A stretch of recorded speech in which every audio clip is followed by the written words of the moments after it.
Yeah, cool. It's good stuff. Yeah. Good stuff. Anyway, we should get off Lala. Yes, and get on to Italian Spider-Man. Now, I don't know where I found this. It was created by a bunch of Australians over in Australia land. And they've got a couple crazy Australians. Those wacky Australians. I don't know where they come up with their stuff. They've created a couple of interesting little episodes out there, and including this lovely little thing that I saw on the Comedy Channel, The Time That Time Forgot. Which the title alone is pure genius. It is. It is absolute genius. When I first saw this, though, I thought this was actually legit. How could you? What, the Italian Spider-Man? Yeah, the Italian Spider-Man, sorry, yes. It just smacks of 60s/70s. That is perfect. My favourite bit is where he's posing with a cigarette and you can see his gut, and it's sort of like the side-on profile. Yes. I just thought that was hilarious. So we got to find out who they are then, if they're Aussies. Yeah, we should. Just funny. So I didn't actually make it through the whole thing. I didn't actually have the time to watch it. No, it kind of dragged on for a bit. Trying to grab everything for the show, and so I'm trying to do pre-production, but yeah. So and I've also got to check out The Time That Time Forgot, because the title is brilliant. Yes, it is absolutely hilarious. You should see them all. But aside from that, there are other. I'm trying to segue here, and I'm just failing miserably. I think we should leave that to the professionals. Smosh. Have you heard of the entity? I'd never heard about it. So when you sent me the stuff, it was news to me.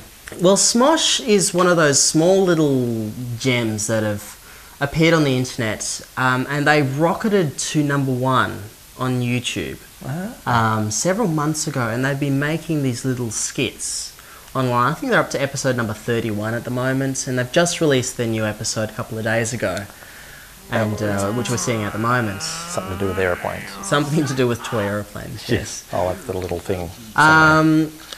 We're not going to show the whole thing because it is funny and it is too long, but they do have a very large following out there. Massive fan base for a little show, not even a podcast. I think their first show was them singing to the Pokemon thong. They were singing to Pokemon in their thong, and or was it Transformers? I don't want to see that one. No, anyway, from that they rocketed into this absolutely huge entity that is now known as Smosh, where you can watch their shows, subscribe to their newsletter, get lots of merchandise, and to arc back to the writer's strike, it's probably the worst. I mean, I know the writers don't really have much choice. They've kind of got to do it when they've got to do it, but it's probably the worst possible time that they could do it. Because right now, online videos, such as scoutatv, is sort of booming. It's taking off, and there's some really good content like Smosh or Italian Spider-Man, or any or Tiki Bar TV, and all that kind of really good content. And so they're actually doing a really good job of highlighting the fact that there's all of this other good content that's now online, and you don't have to go to TV or your cable or what have you. So and then podcasts like this might actually start making money. So strike away. That's right. Yeah, carry on as you were. When does the money start coming in? Don't know. No. Yes. Soon?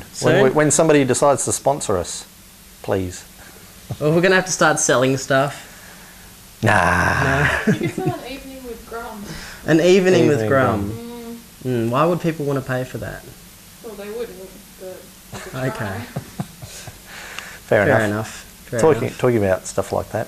Stuff like that. Fake how-tos. Fake how-tos. Now, this is something that has recently...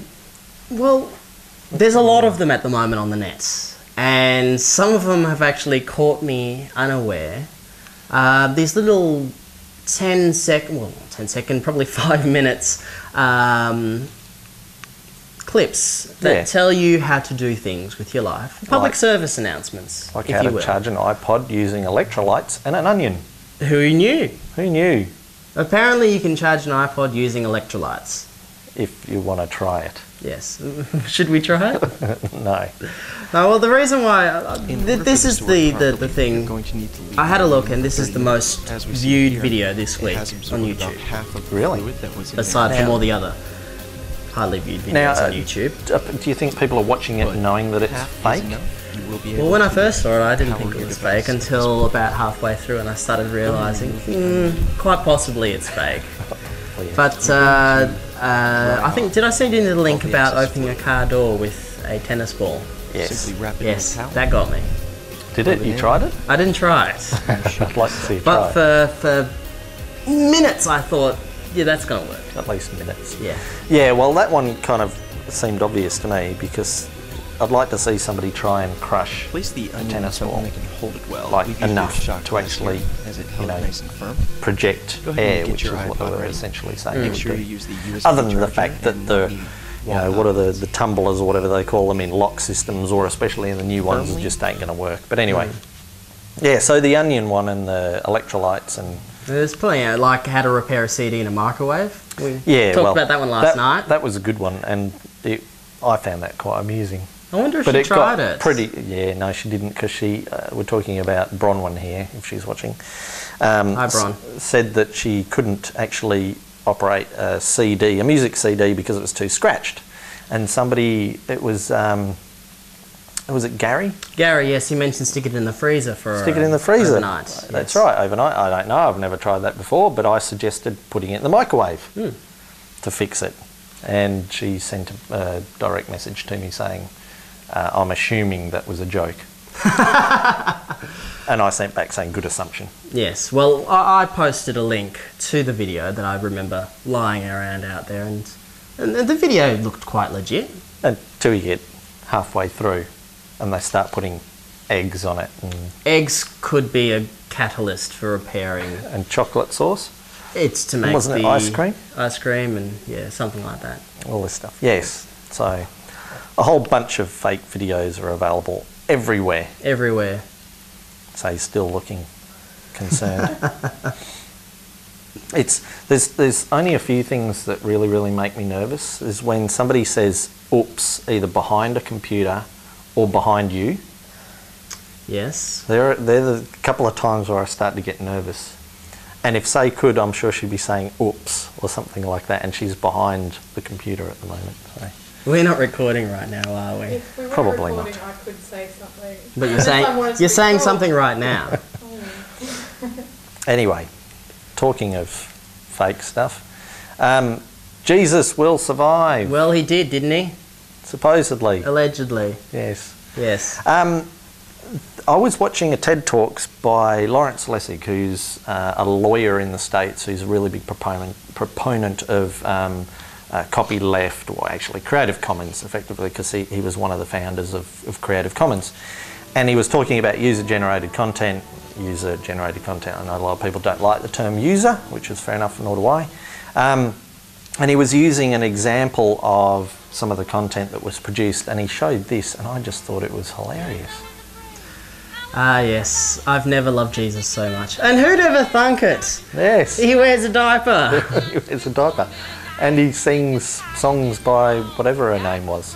The funniest bit is this bit. What bit? That bit. Now, I've unsuccessfully tried to freeze frame that.